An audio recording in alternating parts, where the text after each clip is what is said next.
தாயின் மணிக்கொடி பாரீர், அதை தாழ்ந்து பணிந்து புகழ்ந்திட பாரீர் என்று நாம் தலை நிமிர்ந்து நெஞ்சு நிமிர்த்தி பாடுபட்ட விடுதலை வீரர்களையும் அவர்களது குடும்பத்தினரையும் வணங்கி என் உரையை தொடங்குகிறேன். தமிழ்நாடு சட்டப்பேரவையினுடைய தலைவர் மாண்புமிகு அப்பாவு அவர்களே, துணை முதலமைச்சர் உள்ளிட்ட மாண்புமிகு அமைச்சர் பெருமக்களே, சட்டமன்ற நாடாளுமன்ற உள்ளாட்சி அமைப்புகளின் மக்கள் பிரதிநிதிகளே, தலைமைச் செயலாளர் உள்ளிட்ட அரசு அதிகாரிகளே, காவல்துறை தலைவர் உள்ளிட்ட காவல்துறை அதிகாரிகளே,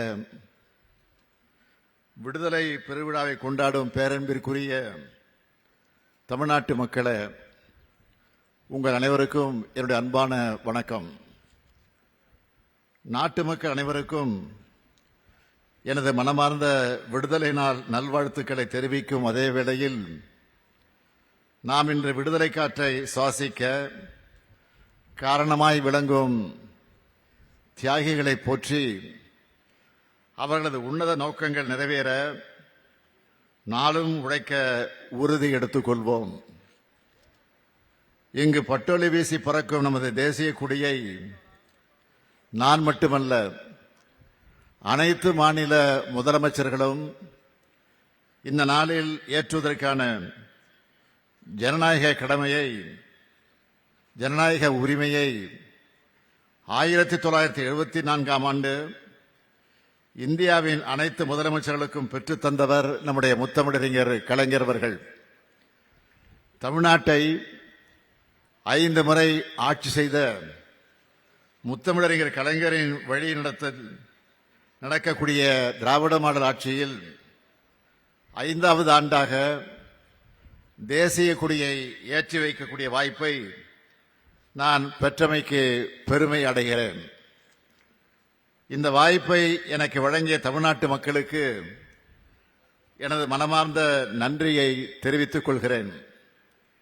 நமது நாட்டின் பன்முகத்தன்மையின் அடையாளமாக விளங்கும் மூவண்ண கொடிக்கு கம்பீரமாக வணக்கம் செலுத்துவதும் தியாகிகளை போற்றுவதும் நமது வாழ்நாள் கடமை மட்டுமல்ல, நாட்டுக்கும் தியாகிகளுக்கும் செலுத்தும் மரியாதை.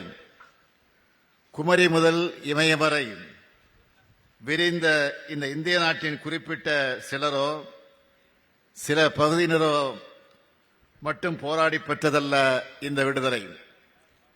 நாடு முழுவதும் அனைத்து மாநில மக்களும், அனைத்து தேசிய இன மக்களும், அனைத்து மொழியினரும், அனைத்து மத பிரிவை சேர்ந்தவர்களும், அனைத்து பண்பாட்டை பின்பற்றக்கூடியவர்களும் தங்களது வியர்வையை, இரத்தத்தை, உணர்வை, உயிரை கொடுத்து பெற்றது இந்த விடுதலை. அதனால்தான் அனைவருக்குமான இந்தியாவாக நமது நாடு எப்போதும் இருக்க வேண்டும் என்று நமது தலைவர்கள் கனவு கண்டார்கள். அவர்களது கனவை நிறைவேற்றுவதுதான் அவர்களுக்கு செலுத்தக்கூடிய உண்மையான புகழஞ்சலி. தியாகத்தில், போராட்டத்தில், களத்தில் சளைத்தவர்கள் அல்ல தமிழ்நாட்டை சேர்ந்தவர்கள் என்பதை வரலாறு சொல்லும். அந்த தியாகிகள் பெயரளவில் நினைவு கூர்ந்து மறப்பவர்கள் நாம். அதன் அடையாளம்தான் இன்றைக்கு தமிழ்நாட்டில் பார்க்கும் விடுதலை போராட்ட வீரர்களுக்கான மணிமண்டபங்கள், சிலைகள். இவற்றில் பெரும்பாலும் திராவிட முன்னேற்றக் கழக ஆட்சியில்தான் உருவாக்கப்பட்டன.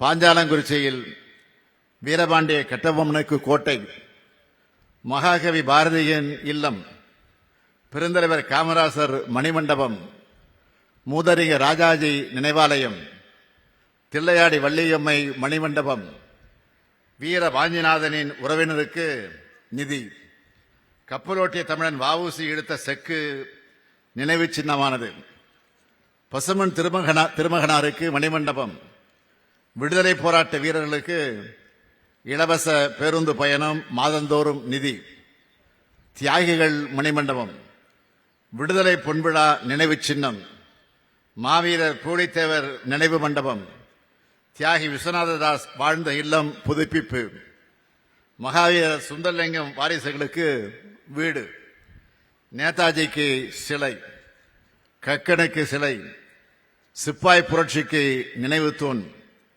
என நாட்டுக்காக உழைத்த தியாகிகளை போற்றிய அரசுதான் திராவிட முன்னேற்ற கழக அரசு. இந்த வரிசையில் இன்றைய திராவிட மாடல் ஆட்சியிலும் தொடர்ந்து தியாகிகளை போற்றி வருகிறோம். விடுதலை நாளின் 75வது ஆண்டு பெருவிழாவை ஒட்டி வெகு சிறப்பாக நாம் கொண்டாடினோம். செக்கெழுத்து செம்மல் கப்பலோட்டி தமிழன் வ.உ. சிதம்பரனாரை பெருமைப்படுத்தும் வகையில் 13 அறிவிப்புகளை வெளியிட்டு செயல்படுத்தினோம்.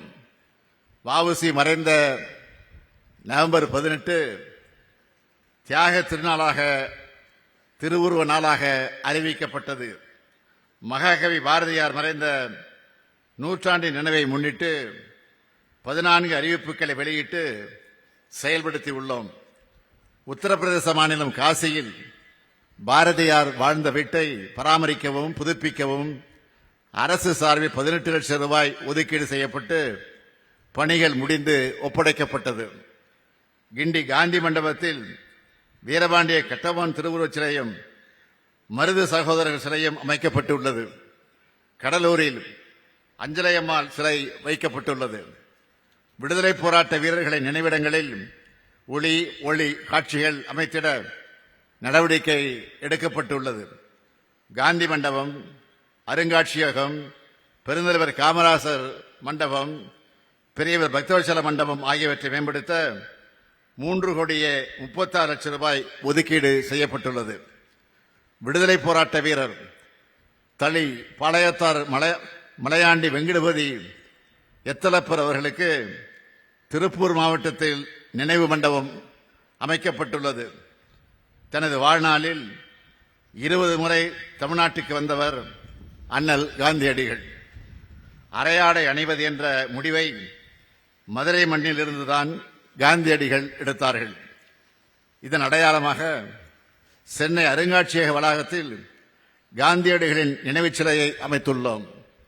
விடுதலை போராட்டத்தின் பவள விழாவை ஒட்டி கடந்த ஆண்டு தியாகிகளுக்கான ஓய்வூதியத்தை 20,000 ரூபாயாகவும் குடும்ப ஓய்வூதியத்தை 10,000 ரூபாயாகவும் உயர்த்தியுள்ளோம். அதேபோல் விடுதலை போராட்ட வீரர்களின் வழித்தோன்றல்களுக்கும் தொடர்ந்து உதவிகளை செய்து வருகிறோம். முன்னாள் படைவீரர்கள் மற்றும் அவர்கள் சார்ந்தோர்களுக்காக காக்கும் கரங்கள் திட்டத்தினை அறிவித்திருந்தேன். இந்த திட்டத்தினை வரும் 19ஆம் நாள் துவக்கி வைக்க உள்ளேன். அந்த திட்டத்தின் கீழ் முன்னாள் படைவீரர்கள் மாவட்ட குழுவால் தேர்வு செய்யப்பட்டு இந்த படைவீரர்கள் விண்ணப்பங்கள் பெறப்பட்டு 848 அனுமதிக்கப்பட்ட விண்ணப்பங்கள் வங்கிக்கு அனுப்பப்பட்டது. இதில் 348 விண்ணப்பங்கள் இறுதியாக தேர்வு செய்யப்பட்டு அனைவருக்கும் தொழில் முனைவோர்களுக்கான பயிற்சி வழங்கப்பட்டது. தொழில் முனைவோர் பயிற்சி பெற்ற முன்னாள் படைவீரர்களுக்கு வழங்கப்படும் கடன் தொகையில் 30 விழுக்காடு மானியம் அரசால் வழங்கப்பட உள்ளது என்பதை தெரிவித்துக் கொள்கிறேன். 1967ஆம் ஆண்டு தமிழ்நாட்டில் திராவிட முன்னேற்ற கழக ஆட்சி அமைவதற்கு முன்பு சென்னையில் காந்தி மண்டபம், கன்னியாகுமரியில் காந்தி நினைவு மண்டபம், ஒட்டப்பிடாரத்தில் வ.உ.சி. அவர்களது இல்லம் என விடுதலை போராட்ட வீரர்களுக்காக தமிழ்நாட்டில் 3 நினைவு மண்டபங்கள் தான் இருந்தன. திராவிட முன்னேற்ற கழக அரசு தியாகிகளையும் தியாகத்தையும் போற்றும் அரசு என்பதால் தான் நமது கழக ஆட்சி காலங்களில் இத்தனை நினைவு சின்னங்கள் அமைக்கப்பட்டன. தமிழ்நாட்டின் தலைமகனான பேரறிஞர் அண்ணா அவர்கள் விடுதலை நாளை பற்றி சொல்லும்போது 1947 ஆகஸ்ட் 15ஆம் நாள் நாம் ஆங்கிலேயரின் கணக்கை தீர்த்த நாள். அதன்பின் ஒவ்வொரு ஆண்டிலும் வரும் சுதந்திர திருநாள் நாட்டிற்காகவும் நம் நாட்டு மக்களுக்காகவும் நாம் ஆற்றியுள்ள பணிகளை கணக்கு பார்க்கும் நாள் என்றார். அந்த வகையில் நமது திராவிட மாடல் ஆட்சி அமைந்த இந்த 4 ஆண்டு காலத்தில் நிறைவேற்றியுள்ள திட்டங்களை நினைத்து நான் மகிழ்ச்சி அடைகிறேன். கடந்த கால தியாகிகளை போற்றும் அதே வேளையில் இன்றைய மக்களையும் வருங்கால தமிழ்நாட்டை வளர்த்தெடுக்கும் அரசாக திராவிட முன்னேற்றக் கழகம் செயல்பட்டு வருகிறது என்பதை நீங்கள் அனைவரும் அறிவீர்கள். 14 ஆண்டுகளுக்கு பிறகு நமது திராவிட மாடல் ஆட்சியில் தமிழ்நாட்டின் பொருளாதார வளர்ச்சி 11.19 விழுக்காடாக அதிகரித்து மாபெரும் உச்சத்தை தொட்டிருக்கிறது. இந்த ஆண்டு தொடக்கத்தில் தமிழ்நாடு நிதிநிலை அறிக்கை தாக்கல் செய்த போது சொல்லியிருந்த 9.69 விழுக்காட்டை விட இது கிட்டத்தட்ட 1.5 விழுக்காடு அதிகம். இந்தியாவிலேயே மிக விரைவாக வளர்ந்து வரும் பொருளாதாரமாக திகழ்கிறது தமிழ்நாடு. இது வேறு எந்த பெரிய மாநிலமும் பெற்றிராத மாபெரும் வளர்ச்சி. ஏன், நாட்டினுடைய வளர்ச்சியே 6.5 விழுக்காடு தான். ஆனால் தமிழ்நாடு 11.19 விழுக்காடு வளர்ச்சி அடைந்துள்ளது. எங்களை நம்பி ஆட்சியை ஒப்படைத்த தமிழ்நாட்டு மக்களுக்கு கிடைத்த மாபெரும் வெற்றி இது. சில முக்கியமான புள்ளி விவரங்களை இங்கே பதிவு செய்ய விரும்புகிறேன். நிதி ஆயோக் வெளியிட்ட நிலையான வளர்ச்சி இலக்குகளான குறியீட்டில் தமிழ்நாடு 788 புள்ளிகளுடன் இந்தியாவில் 2வது இடத்தில் இருக்கிறது. சமூக முன்னேற்ற குறியீடுகளில் பெரிய மாநிலங்களோடு ஒப்பிடுகையில் தமிழ்நாடு 63.33 புள்ளிகள் பெற்று தேசிய அளவில் முதலிடத்தில் உள்ளது. இந்தியாவில் வறுமை கோட்டிற்கு கீழ் உள்ள மக்கள் தொகை 11.2 விழுக்காடு. ஆனால் தமிழ்நாட்டில் 1.43 விழுக்காடு மக்கள் தான் வறுமை கோட்டிற்கு கீழே இருக்கிறார்கள். அவர்களது வாழ்க்கை தரத்தையும் உயர்த்திடும் பணியில் நமது திராவிட மாடல் அரசு தொடர்ந்து ஈடுபட்டு வருகிறது. 10 லட்சம் கோடி ரூபாய் முதலீடுகள், அதன் மூலம் 30 லட்சம் பேருக்கு வேலை வாய்ப்பையும் உருவாக்கியுள்ளோம். பெண் தொழிலாளர் பங்கேற்பு விகிதம் 47 விழுக்காடு. ஸ்டார்ட் அப் தரவரிசை பட்டியலில் 2018 கடைசி இடத்தில் இருந்தது. முதலிடத்திற்கு முன்னேறி இப்போது பெஸ்ட் பெர்ஃபார்மர் ஏற்றுமதி தயார் நிலையில் குறியீட்டில் இந்திய நாட்டிலேயே 80.89 புள்ளிகளுடன் முதலிடம். மின்னணு சாதனங்கள் ஏற்றுமதியில் தேசிய அளவில் 37 விழுக்காடு பெற்று நாட்டிலேயே முதன்மை மாநிலம். ஜவுளி மற்றும் தோல் பொருட்கள் ஏற்றுமதியில் முதன்மையான மாநிலம். ஒட்டுமொத்த நாட்டின் காலணி உற்பத்தியில் தமிழ்நாட்டின் பங்கு 38 விழுக்காடு. 2024 ஆண்டிற்கான இந்திய விளையாட்டு விருதுகளில் விளையாட்டுகளை ஊக்குவிக்கும் சிறந்த மாநிலம் நமது தமிழ்நாடு. மாற்றுத்திறனாளிகளுக்காக சிறப்பாக சேவை புரிந்ததற்கு முதல் மாநிலமாக விருது. மகப்பேறு சிக்கல்கள் உள்ள கர்ப்பிணி தாய்மார்களை கண்டறிந்து சிகிச்சை வழங்குவதில் தேசிய அளவில் தமிழ்நாடு முதலிடம். காசநோயை ஒழிக்க தமிழ்நாடு எடுத்து வரும் முயற்சிகளை பாராட்டி தமிழ்நாட்டில் 9 மாவட்டங்களுக்கு விருதுகள். காகிதமில்லா சட்டமன்ற திட்டத்தினை மிக சிறப்பாகவும் விரைவாகவும் செயல்படுத்தியமைக்காக ஒன்றிய நாடாளுமன்ற விவகாரத்துறை அமைச்சகம் விருது. உணவு பதப்படுத்தும் குறு சிறு நிறுவனங்களின் சிறந்த செயல்திறனுக்காக விருது. மாநில கூட்டுறவு வங்கியின் சிறந்த சேவைக்கான விருது. மக்களை தேடி மருத்துவம் இந்த திட்டத்துக்கு ஐநா சபையிலேயே விருது. இப்படி பல்வேறு விருதுகளை பெற்று சிறப்பான மாநிலமாக, உன்னதமான மாநிலமாக தமிழ்நாடு இருக்கிறது. சமூக நீதி, சமத்துவம், சுயமரியாதை, மொழிப்பற்று, இன உரிமை, மாநில சுயாட்சி ஆகிய கருத்தியல்கள் அடித்தளத்தில் நிற்கும் ஆட்சிதான் திராவிட மாடல் ஆட்சி. தொழில் வளர்ச்சி, சமூக மாற்றம், கல்வி மேம்பாடு ஆகிய அனைத்தும் ஒரே நேரத்தில் நடக்க வேண்டும்.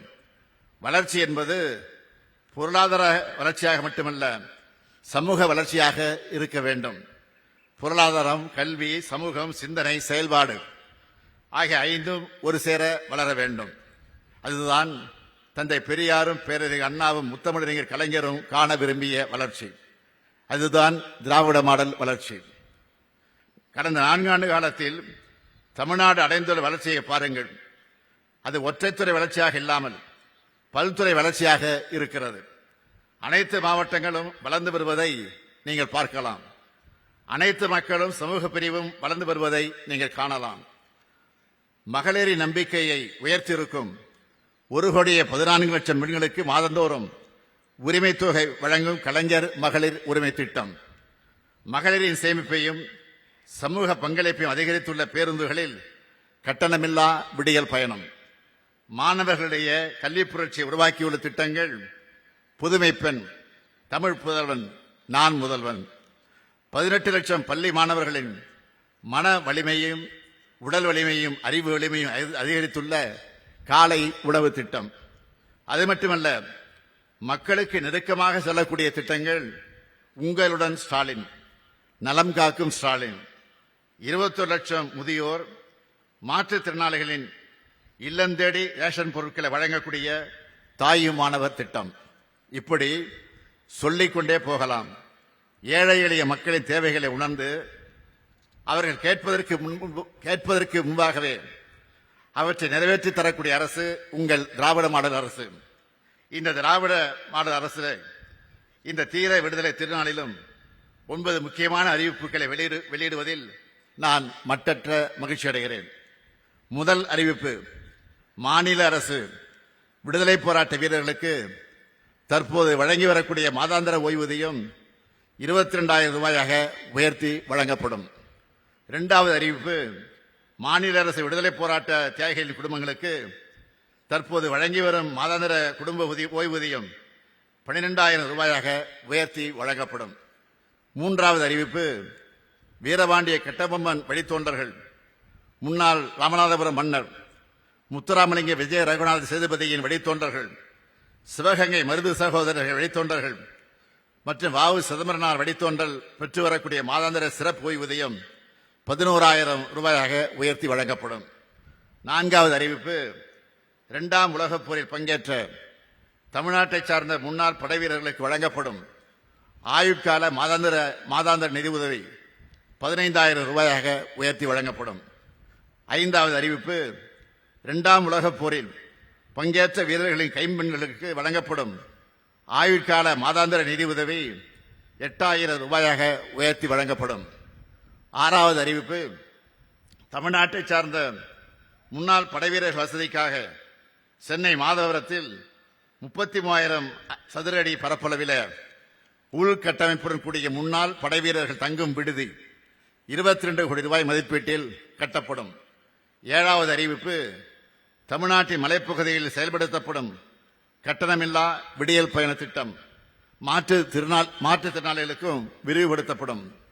எட்டாவது அறிவிப்பு, ஓட்டுநர் பயிற்சி பெற மாநில அளவில் ஒரு பயிற்சி மையம், மண்டல அளவில் 2 பயிற்சி மையங்கள் மற்றும் மாவட்டத்திற்கு ஒரு ஓட்டுநர் பயிற்சி பள்ளி ஆகியவை தொடங்கப்படும். ஒன்பதாவது அறிவிப்பு, தமிழ்நாடு கட்டுமான தொழிலாளர்கள் நல வாரியத்தில் பதிவு பெற்ற தொழிலாளர்களின் குழந்தைகள் கல்லூரியில் படிக்கும்போது திறனை மேம்படுத்தி வேலைவாய்ப்பு பெற நவீன தொழில்நுட்பங்களில் 10,000 மாணவர்களுக்கு 15 கோடி ரூபாய் செலவில் இணைய வழியில் திறன் மேம்பாட்டு பயிற்சி வழங்கப்படும். இந்த 9 அறிவிப்புகளும் விரைவில் செயல்படுத்தப்படும்.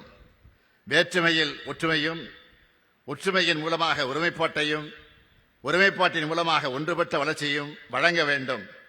ஒன்றுபட்ட வலிமையே நாட்டின் வலிமை. பல மாநிலங்கள், பல மொழிகள், பல பண்பாடுகள், பல மதங்களை சார்ந்த கோடிக்கணக்கான மக்களை உள்ளடக்கிய துணை கண்டம்தான் இந்தியா. அனைத்து வேற்றுமைகளையும் கடந்து நாம் பீடு நடை போட அனைவரும் இந்தியராய் ஒருங்கிணைந்து செயல்பட காரணம் நமது அரசியலமைப்பு சட்டம். புரட்சியாளர் அம்பேத்கர் அவர்கள் வகுத்தளித்த இந்த வரலாற்று சாசனத்தில் ஒன்றிய அரசும் மாநில அரசுகளும் இணைந்து மக்கள் பணியாற்றுவதற்கு தேவையான அதிகார பகிர்வு தெளிவாக வரையறுக்கப்பட்டுள்ளது. ஆனால் கடந்த 75 ஆண்டுகளில் நமது அரசியல் களம் கண்ட மாற்றங்களால் இந்த அதிகார பகிர்வில் மாநில அரசுகளின் பங்கு தொடர்ந்து குறைந்து வருவது வருத்தமளிக்கிறது. மேலும் கடந்த சில ஆண்டுகளாக பல்வேறு துறைகளில் மாநில அரசின் உரிமைகளை பறிக்கும் முயற்சிகளையும் ஒன்றிய அரசு மேற்கொண்டு வரக்கூடிய நிலையும் நாம் காண்கின்றோம். மக்களின் எதிர்பார்ப்புகளை நிறைவேற்றிட மக்களுக்கு அருகிலிருந்து செயல்படும் மாநில அரசுகளுக்கு படிப்படியாக கூடுதல் அதிகாரங்கள் தேவைப்படும் சூழலில் இதற்கு நேர்மாறாக கல்வி, மருத்துவம் போன்ற முக்கிய துறைகளில் மாநில அரசின் உரிமைகளை தொடர்ந்து பறிக்கப்படுகின்றன. ஒன்றிய அரசின் சட்டங்கள் மூலமாகவும் நீதிமன்ற தீர்ப்புகளாலும் மாநில அரசுகளுக்கான நிதி பங்கீட்டிலும் திட்டங்களிலும் ஒன்றிய அரசு காட்டும் பாரபட்சத்தாலும் ஒன்றிய அரசை சார்ந்திருக்கக்கூடிய நிலைக்கு மாநில அரசுகள் தள்ளப்பட்டு வருகின்றன. இவற்றை கலைந்திட ஒன்றிய மாநில அரசுகளுக்கிடையான அதிகாரம் மற்றும் நிதி பகிர்வில் மாநில அரசுகளின் பங்கினை மீட்டெடுத்திட அரசியல் பூர்வமான சட்ட நடவடிக்கை எடுப்பதுதான் ஒரே தீர்வு. இதற்கான முன்முயற்சிகளை நிறைவேற்றி முடிப்பதற்கான தக்க தருணம் தற்போது வந்துவிட்டது என இந்த விடுதலை நாளில் உறுதியாக நம்புகிறேன். மாநிலத்துக்கு கிடைக்க வேண்டிய, தரப்பட வேண்டிய நிதியை எப்போதும் போராடி வாதாடி வழக்கு போட்டு பெற வேண்டிய நிலைமையில் இருப்பது கூட்டாட்சி இந்தியாவுக்கு அழகல்ல. இது மாநிலத்தின் வளர்ச்சியும் பாதிக்கும், இந்தியாவின் வளர்ச்சியும் பாதிக்கும். சுய சார்புடனும் தனித்துவமான அடையாளங்களுடன் ஒவ்வொரு மாநிலமும் செழித்து வளரும் போதுதான் ஒன்றுபட்ட வலிமையான இந்திய திருநாடு உலக அரங்கில் உயர்ந்து நிற்கும். தமிழ்நாட்டின் உன்னதமான கோட்பாடுகளை இந்தியா முழுமைக்கும் செயல்படுத்தி காட்டும் கடமையும் பொறுப்பும் நமக்கு உண்டு. தமிழ்நாட்டு மக்களுக்கு உங்களில் ஒருவனாக, இந்திய நாட்டு மக்களுக்கு தமிழ்நாட்டின் முதலமைச்சராக எனது மனமார்ந்த விடுதலை நாள் நல்வாழ்த்துக்களை மீண்டும் தெரிவித்து எனது உரையை நிறைவு செய்கிறேன். நன்றி, வணக்கம்.